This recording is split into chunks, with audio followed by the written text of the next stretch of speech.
Welcome to another Sergeant Pecker myth-busting video. I'm going to give you the gouge on the commonly discussed but rarely understood science and testing behind ballistic transient deformation, more commonly referred to as backface deformation.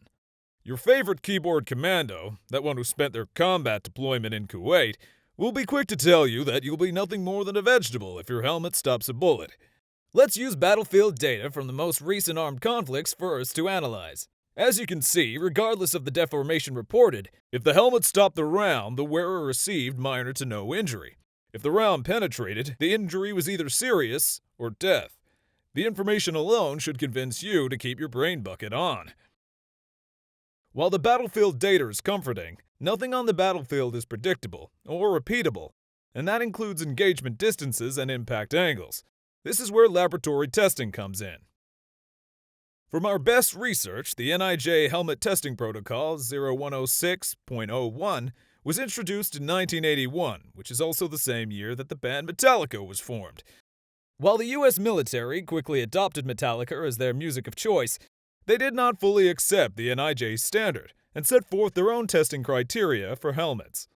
So while a company can test utilizing an NIJ-certified lab, this is why you will not find helmets listed on any NIJ-compliant list as you do for body armor.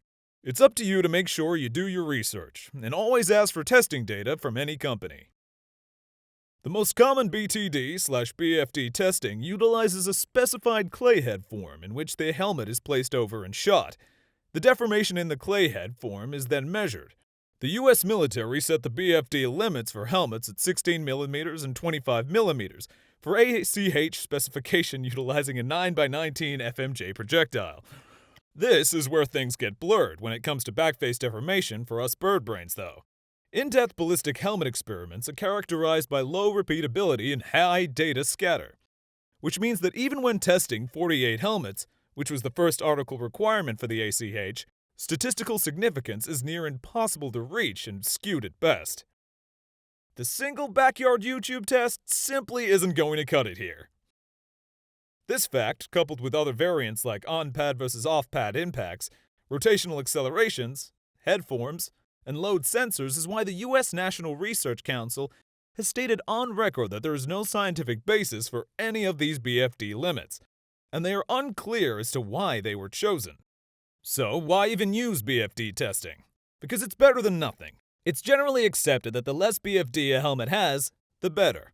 Keeping that impact away from the skull only makes sense. Through numerous studies around this topic, we have learned how to minimize BFD numbers, such as that thicker and softer pads are preferable. They increase the offset between shell and skull while reducing energy transfer.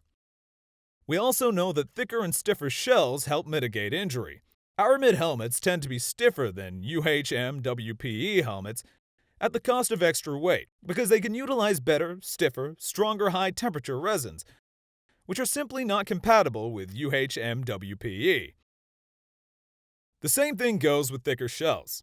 They offer better BFD and resistance to penetration, but at the cost of weight. So, you might think twice about the few extra ounces of your standard issue helmet. The down and dirty, for the more hard-headed of us, is that the wearers of modern helmets are unlikely to suffer from severe injuries if the helmet can stop the round. As we develop stiffer and stronger ballistic materials and work on new test protocols and standards, future improvements will be made.